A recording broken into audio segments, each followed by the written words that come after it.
Mais d'abord, Philippe, au chapitre éco, comme on pouvait s'en douter, les entreprises belges ont bien souffert de la crise. En témoignent notamment les chiffres sur l'exportation. Oui, en fait, les chiffres ont été publiés par la BNB. Les chiffres, le bilan n'est pas positif, mais n'est pas dramatique. Les entreprises belges ont exporté en 2020 pour un total de 259 milliards d'euros à l'étranger, c'est-à-dire une diminution de 5,6%. Et donc, c'est 5,6% qui représente une perte en manque à gagner de 15 milliards pour les entreprises belges. Et donc, évidemment, c'est la crise qui explique en grande partie cette chute des exportations. Donc, vous savez qu'en 2020, avec toutes les mesures qu'on a prises, il y a des entreprises qui n'ont pas tourné, il y a des usines qui ont été fermées, et donc il n'y a pas beaucoup d'exportations. On peut dire qu'avec une perte de 5,6%, c'est pas plus mal, c'est un bilan satisfaisant, puisque bon, on pouvait s'attendre à des chutes beaucoup plus importantes, de l'ordre de 20%, mais aujourd'hui, une chute de 5,6% des exportations, c'est un bon bilan. On s'attendait à 20% de chute des exportations. Oui, parce que quand on voyait la façon dont les choses avaient tourné en 2020, les mesures qui ont été prises, les voyages étaient interdits, beaucoup d'entreprises étaient à l'arrêt pratiquement, et donc les entreprises redoutaient vraiment beaucoup de pertes, et finalement arriver en fin d'année avec une chute de 5,6%. Donc elles ont vraiment limité la casse et elles sont pas très déçues de leur performance. Alors Philippe, si on descend un peu dans le détail des différents secteurs, qu'est-ce qu'on peut remarquer alors? Il faut dire que tous les secteurs ne sont pas logés à la même enseigne. Il y a des secteurs qui ont bien souffert et qui ont beaucoup souffert de la crise, notamment le secteur de la métallurgie qui a beaucoup perdu, le secteur des métaux précieux. Vous savez qu'à Anvers, par exemple, il y a une activité de vente de métaux précieux, d'or et puis de diamants. Et donc là aussi, ce secteur a beaucoup souffert, a perdu 15%. La métallurgie a perdu 11%. Mais de l'autre côté, vous avez des secteurs qui ont bien performé. Et je vous le donne en mille. Quel secteur? Pharma. Oui, Pharma, donc la chimie et la pharma a augmenté. Ce sont des secteurs qui ont performé et qui ont augmenté de 5% à 5,2% exactement. Donc c'était quelque chose on voit aujourd'hui que bon, il y a pas mal de secteurs qui ont souffert et d'autres qui ont profité de la crise. Donc finalement, les plus mauvais secteurs perdent entre 10 et 15%, les meilleurs gagnent de 5%, donc on arrive à un total d'environ moins 5% de pertes. Donc c'était prévisible finalement, cette perte relative. Oui, c'est une perte relative. On peut dire que quand je les ai eus, les différents patrons ou bien les présidents de fédération, pour eux, on ne peut pas dire que le bilan est catastrophique, c'est un bilan satisfaisant. On a perdu en général 5,2%, mais ils ne sont pas déçus. Et peut-être un mot sur les régions. Est-ce qu'on voit une différenciation des chiffres au niveau national qu'au niveau régional pour la Flandre, pour la Wallonie? Dans les mêmes proportions. Quand on descend au niveau des régions, par exemple, la région wallonne, les exportations pour les entreprises wallonnes ont chuté de pratiquement 5,3%. Vous voyez qu'on est aussi dans la même veine.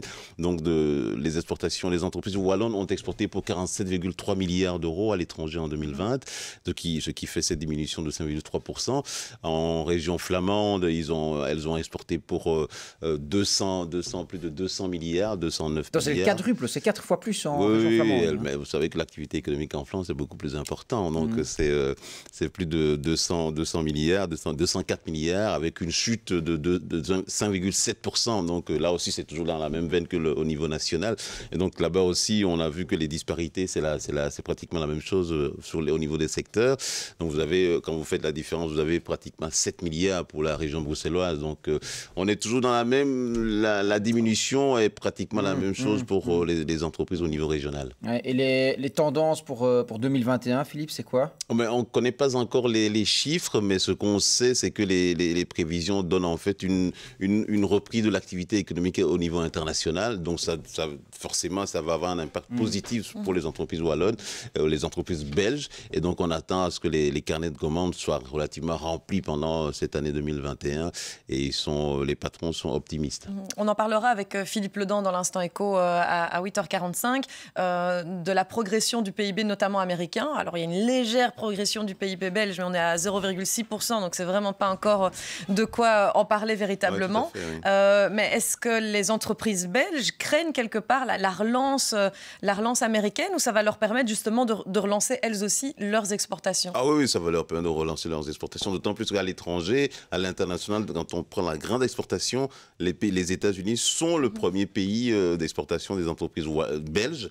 Et donc, ça ne peut qu'être une bonne chose pour les entreprises belges, d'autant plus que vous avez vu que Joe Biden a lancé un grand plan aux États-Unis de relance. Donc, ça aura forcément un impact pour les entreprises belges qui exportent à l'étranger. Et au niveau des investissements Mais au niveau des investissements, les investissements étrangers en Wallonie, par exemple, ont chuté aussi de ce côté-là. Et donc, c'est une chute pratiquement on a une chute des investissements de 63% en 2020. Ça a été difficile. 63% des investissements étrangers. Donc, c'est difficile. Mais ça représente un montant total de 677 millions d'euros. Donc, c'est vraiment de ce côté-là, c'est pas un bon bilan.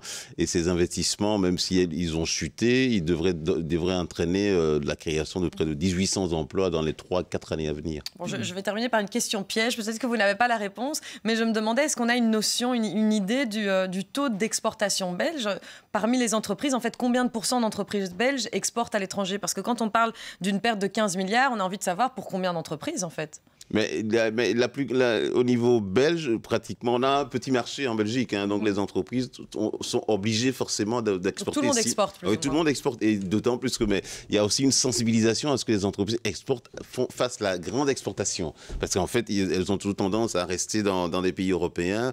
Mais la sensibilisation, c'est qu'elles exportent dans les pays lointains. Et donc notamment en Chine. Parce que les marchés sont là.